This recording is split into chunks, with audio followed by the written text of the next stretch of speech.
Welcome back to the Fox Robbins Business Show. Come on in, sit a while, relax.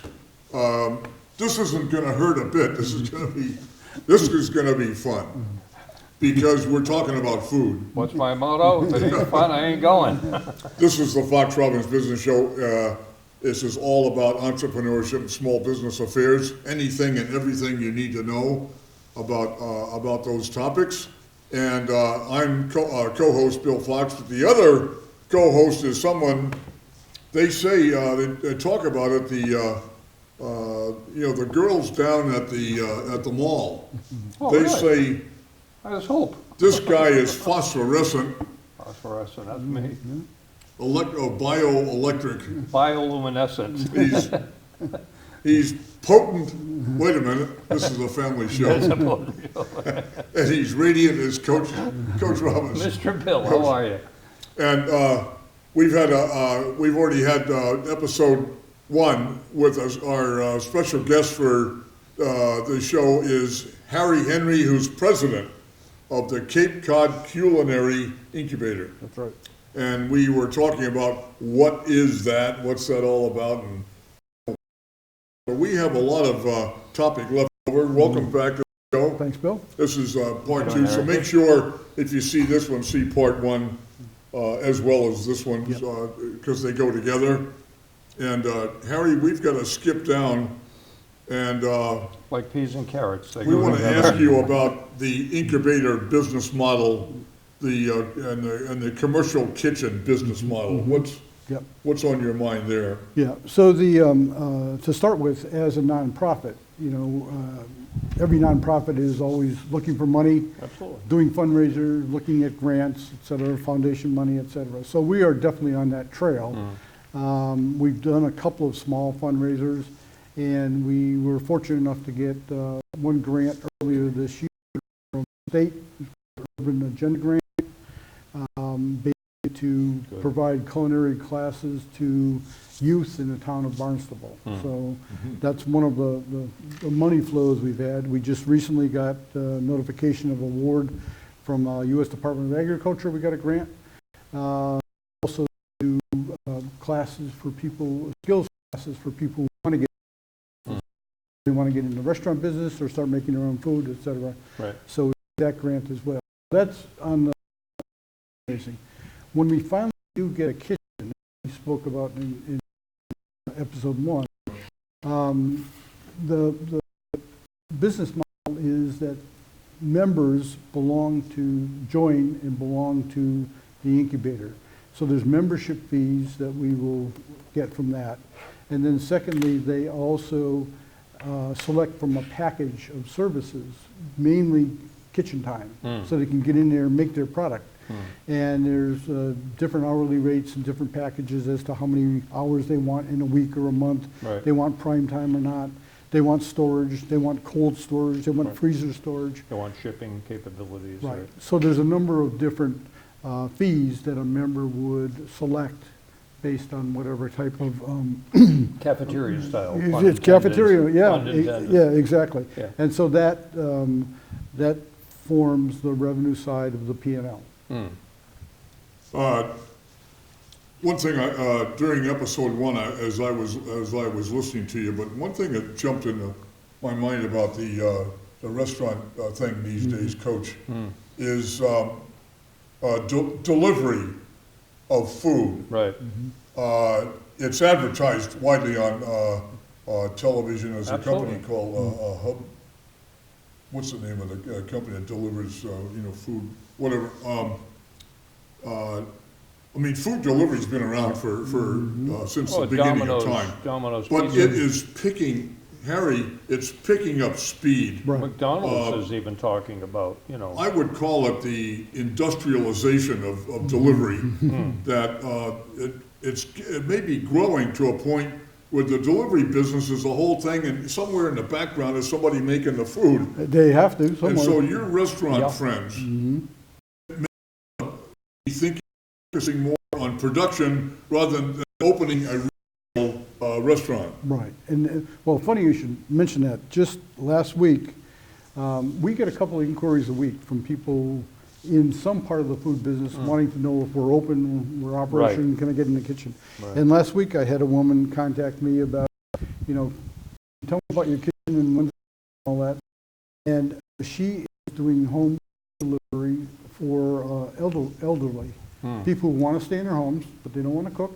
They're staying in their own home. Right. And there's a number of services for people in their own Right. home. Well, here's one more. Meals on Meal- wheels. Meals on Wheels. Yeah, but this is the commercial Meals on Wheels as Right. opposed to social services. Exactly, correct. right. So she is coming up with meal plans for seniors. Yeah. She has to make them just like you would a caterer, Mm-hmm. and is delivering them. And she needs a commercial kitchen because she can't do that business under license out of her house. Out of her home, right. Right. So there is, as you said, another part of the marketplace here. Right. Small yet small today, but potential.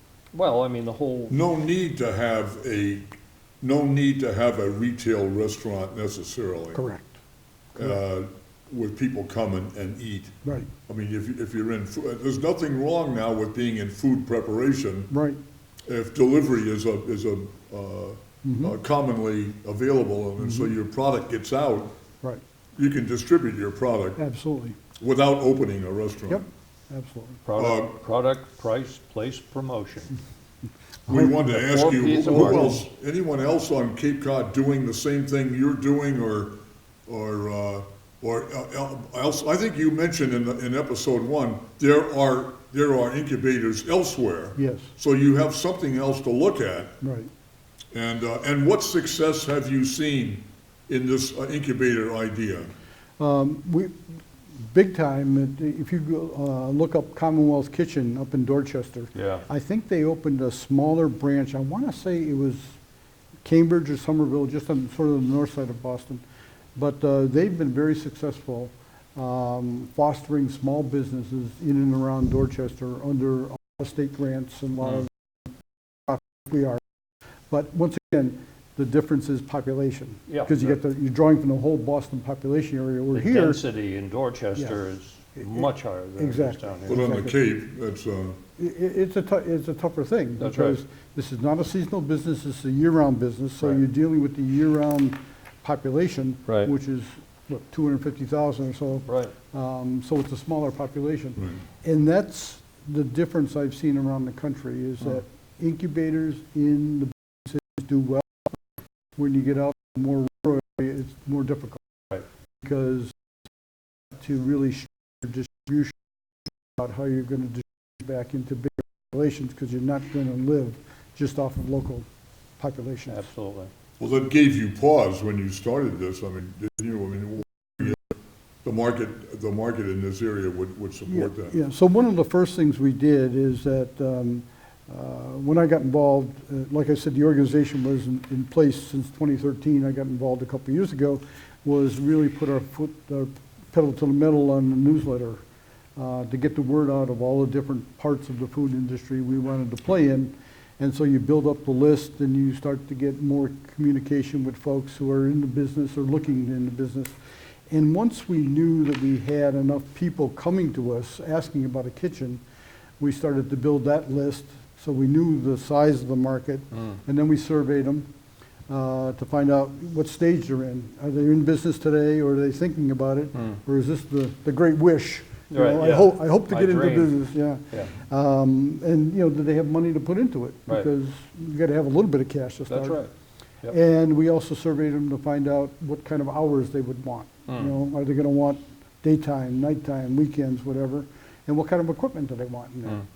And so we've got a good sense of the price points that work. We got a good sense of how many folks there are, a good sense of what hours they would take, and a pretty good sense of what kind of equipment we would have to provide. So you've kind of done a pro forma P&L and We've done cash a- flow, yeah, so we've you done- know what you need for revenue to Exactly. support. Yeah. Exactly. Okay. So The one to thing I answer your haven't question, asked you is that, you get people into the incubator, but Harry, you also got to kick them out. you do. I mean, you got to get them out the back door, throw them out in the back alley at some point, Have you thought about that?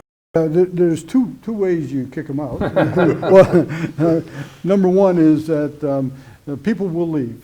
And just like every part of the food industry, there's a high turnover. Right. Because people who have a dream that says, Aunt Sally's special mayonnaise that I've made forever really goes well at the family picnic, but when I try to commercialize it, not everybody outside the family likes it. Right. So they will leave. They'll be in for a couple, 3 months, they'll try it, they'll package it, they'll try to go sell it, and it doesn't work. And/or they run out of funds, because they have to pay us to get in the kitchen, and we're Right. gonna be low rates, but they gotta source the product, they Right. gotta put in They some gotta sweat sell it. equity, they gotta sell it.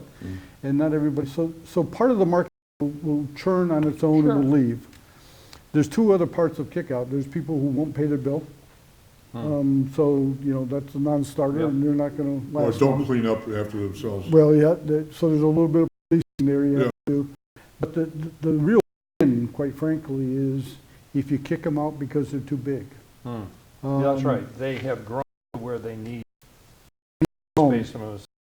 Yeah, and a good example here in the Cape now of a salsa maker who was over at Hope in Maine, in addition to a couple of other places. Hope in Maine came to him. That Hope in Maine is the other incubator over in Rhode Island. Put it out. And that's a private one. They came to him and said, you're using a lot of space. And the answer was, well, yeah, my product is starting to get popular. I'm selling more, so I need more time and I need more. Yeah, but you're taking away from all of our other customers. Sort of try to cut them back and kick them out. Well, the thing you have to do, and we found in talking to the incubators, you kick them out because of success. That is, they need their own dedicated space or their That's own the kitchen. goal. Yeah, but you also want to do some kind of arrangement where you get a small portion of the sales revenue above a certain target. Kind of a licensing thing, yeah. It's a licensing thing because that is the self-fulfilling revenue possibility for the incubator to feed the next generation of Right. folks who want to grow. So there's a good news, bad news there. Yeah. that. Right. But- That probably in their initial contract that if they. Because if we, the idea is that not only can we provide space for people to get their business up and off the ground, give them some education classes as how to be successful, understand IT and licensing, selling, marketing, et cetera. Or is that marketing? Did I It's marketing, How to yeah, sell this yeah, stuff? yeah. Yeah, that'd be a good idea, yeah. So we've got to do those kinds of things to help successful. The greatest success will be if they can get up and fly on their own. Absolutely. Let's talk about money. Do you have some? Let's, I have, but it ain't enough. Money talk, and you've touched on it, on money previously in episode 1 Yep. particularly, but grants, investors, Yep. Businesses, people, a restaurant business in your incubator, I don't know, we're gonna ask you, bank, bank loan, internet fundraising, raising money through the internet, Right. which is a big thing Huge these today. days, and, or partnerships, Yep. incubator having, developing partnerships, so grants, investors, businesses, bank loans, internet, maybe partnerships. Talk to us about all that. And also, do you have, I'm sure you do have a number, based on the design you've got, what's it gonna Yep. cost you to build that particular design? Yep. Right. So let's start with the number first, Yeah, okay? right.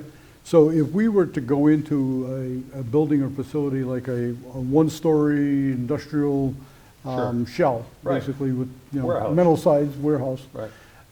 and outfit it, you're probably talking on the order of somewhere between $250,000 to $350,000 Right. to outfit it. The plumbing, the grease traps, all the stuff, the All that venting, the electrical. Right. Yep. Well, all the equipment to go in Right. there. Yeah, the stoves too. There is that. So that's the number we have to look at. But then you have to also look at the facility. Do we have to buy a facility or can we rent it? If we rent it, do they already have some stuff in there that we can bring some used equipment in? If we can Right. bring used equipment, we can do great deals around from some of our partners and others who know where the equipment is. Well, there are wholesalers all over the place. Restaurants do fortunately have a high failure rate, and then those Yeah. folks go in and buy up a lot of equipment and Exactly. refurbish it, and you buy it a lot cheaper that way. That's right, that's right. So the figure I quoted is if we go into a facility that's just a shell today and Right. start from scratch. Right. Which would be great and have our own Total space. leasehold improvement maybe Right. in somebody else's Right. facility.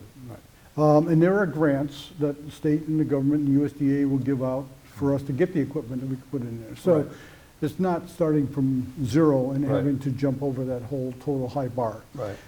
If we were to lease a space that already has a in it and we just had to supplement, of course, the in is. So that's where the grants come in. Because we've got, like I mentioned, 2 grants so far. I think we're getting a third.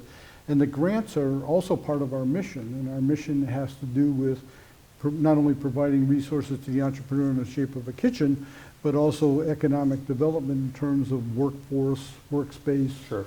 Training and education. So we've gotten educational grants to help people get into and work in the profession. Harry, it's just when you talk about grants to me, I worked on grants. Coach, that's like traveling from Paris to Vladivostok on It is. I mean, it is long, painful, difficult Grant writing, yeah. Yep. grant writing. And it's an expertise. Yeah, but- and- You must have, you've got to have something in your back pocket. I mean, I know people say, oh, gee, let's get a grant. I love it when people say, oh, let's get a grant. Well, we've been 3 for 3 this year, so That's pretty good it's batting not average. all bad. Leading the majors. You've got a secret in your back pocket. I know you do. Well, it's a big need. I mean, That's why, and everything, the government's recognized that is a huge need on Cape Cod Yeah, particularly. you've got a couple of things. Number one, Cape Cod is classified as a rural area. Right, Okay, so That's we may right. not think living here, we may not think it'd be but the rural. SBA classifies it as rural. Yes, it's a rural Right. area. So rural That's workforce development. Yep, You've got the opioid crisis, which is well recognized that Yep. that's caused some workforce problems. right, So whatever you can do to bring education in to try to up the employment level, that's helpful bet. too. And so it's those kinds of things where we're focused on economic development in a rural area, dealing with higher unemployment and some employment challenges that it really is helping the grant picture. And investors, you got, No, not yet. And one of the challenges, of course, is the nonprofit status. Because in nonprofit status, you can't distribute the profits back to investors, right? no, but you can use the money to grow. You can use the money to grow.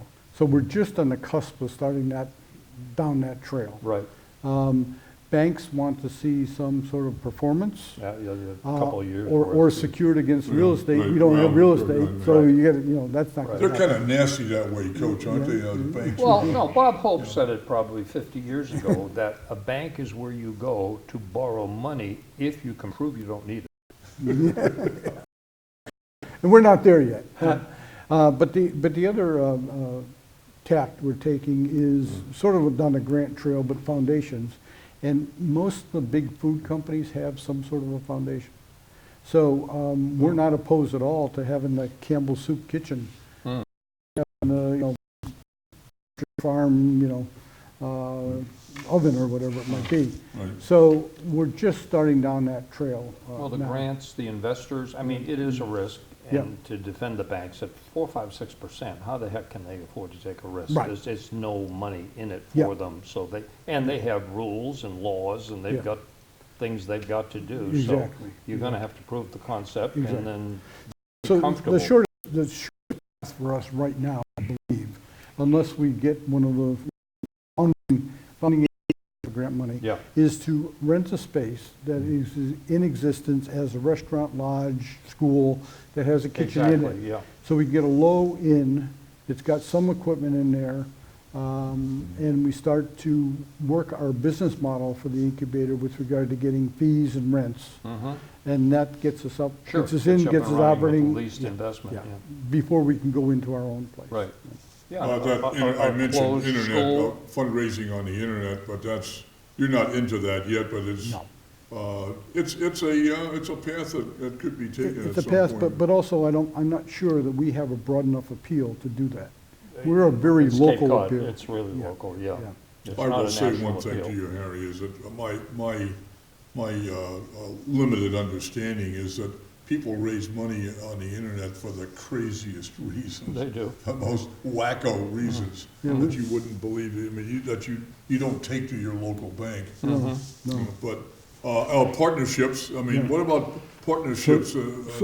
So we have had a couple of partnerships, and the most important one, quite frankly, is with CAM Appliances over on Right. 28 and Hyannis. Oh, yeah. Because when we were looking for a kitchen and space to do some of our classes and to get out there in the marketplace, you look for a kitchen, right? Well, CAM's got kitchens. Right. If you walk in CAM, it's not just an appliance showroom. There are 5 live kitchens there, set up by the manufacturer. Stoves work and everything works. And so they said, yeah, come on in and do classes. So Right. we've conducted a number of cooking classes. Oh, in there. okay. You're a good partner. Yeah, great partner. So Central, great partner. Good We can bring some additional traffic to them. They can get us up and running by using the Right. stuff in there, wow, right? that's nice. So that's been a great partnership. Yep. Yep. I want to finish off your presence on Fox Robbins with your, this is another, seems to me, a kind of a crazy deal, but I guess to you it makes sense, which is a Thanksgiving community project. Right. You must love punishment. You must be a diabolical, self-punishing person. With the Thanksgiving Community Project, Harry, what is it? Why? What's going on? Problems to overcome, partners, funding, Sure. whatever. It's a great project. Yeah. So part of our mission, as I mentioned, obviously the shared commercial kitchen, obviously education, but also connecting the community. And to Yeah. us, the community is everybody involved in the food chain. Right. From a farmer, fisherman, all the way up to serving the food, making the food, et cetera. Right. And part of the partnership I mentioned with CAM is that when we did that partnership, Dave Murray, the general manager, said to me, next year, we'll do this, but you gotta promise me one thing. Next year, I wanna do a Thanksgiving dinner for people. I wanna hand out Thanksgiving dinner, and I want you guys to run it. Oh, there's the origin Okay. of the grind right there. Okay. He's the manager at CAM? General manager, Murray. Murray. Yeah. Yeah. And so. So you so we had to said- pay attention to We had to what pay he said. attention. Well, then along the way, we like also work with the Federated Faith Churches. They have a kitchen over on Bursa's Way in Hyannis. And we teach some of the kids' classes over there, and the chef over there helps us out quite a bit. So I talked to them about doing the Thanksgiving dinner, and they said, we did this last year of giving out food at Thanksgiving to families, but it was uncooked.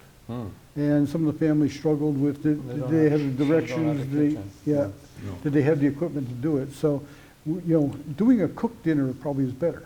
So we said, okay, take Dave's idea, take the face idea, Combine 'em. let's cook a dinner.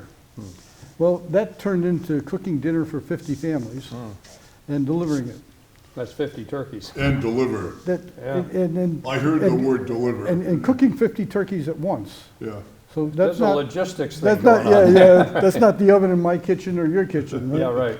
So, so working with everybody and reaching out to the community, we found that CAM's got 18, 20 ovens that they're hooking up to make live, and they're gonna cook them in batches. So we're gonna get the turkeys, CAM's gonna cook the turkeys and the stuffing. So then we said we had to make a menu, so we made a menu of all the things that go with Thanksgiving dinner. Yeah. So the next thing is that, you have rolls and you have pies and you have cranberry sauce and all that. So Pan d'Avion is donating 50 packages of dinner rolls. That's for nice. Centerville Pies is donating 50 pumpkin pies for dinner. The Daily Paper They're good people. restaurant, Aaron Webb is going to cut up squash and put it into 50-quart containers for people. Yeah. Holy mackerel. Jenny Wheeler, the chef over at the Faith Church, is going to cook mashed potatoes for 50 families. They have a big kettle cooker in there. So right now I'm searching for somebody who can do the gravy Things, for us. Gravy and Folks, stuffing. they're already halfway down the road here. Yeah, well, it's gravy and stuffing, right? And then the Hyannis Community Center and the Community Services is helping us with the families. We're gonna pick out the families that are gonna get this. And it'll be Wednesday afternoon, the day before Thanksgiving. There'll be pickup at the Hyannis Community Center. Hyannis Fire and Hyannis Police will be there to help with the delivery and the packaging and all that, so they give it out to families. So it really is the community, from the commercial side to the services side, being the town and the community services, and the police and fire, church. So we're How reaching big out are the to. birds gonna be? This is not gonna be 20 pounders. No, and that was a problem the previous year. They gave them 25 pounds. I mean, it's, This is a By the 15, way. 18-pound Yeah, turkey. right, something that's handleable. So that's our community project this year, and that's, in the town of Barnstable and Hyannis. And if that works, we'll look at doing other towns. But it ties everything together with regard to our food DNA, our community connection, and then also education. Very good. Harry, thank you for being on the So, show. thank you, appreciate it. And Thanks. you guys, thanks for watching. This is part 2, episode 2, with Harry on the Cape Cod Incubator, Thank you. food restaurant incubator and so forth. I know you'd be interested in that project, and all of the Fox Robbins shows are uploaded to YouTube for viewer convenience. You can watch our show whenever you get around to it. Go to YouTube, and the search box, just type in a single word, Fox Robbins, FOXROBBINS, and click, and voila, there's a whole library Magic. of unbelievably interesting shows. And pick one that's of current interest. Hopefully that's with Harry and the incubator. Thank you. And thank you. We'll see you guys next time.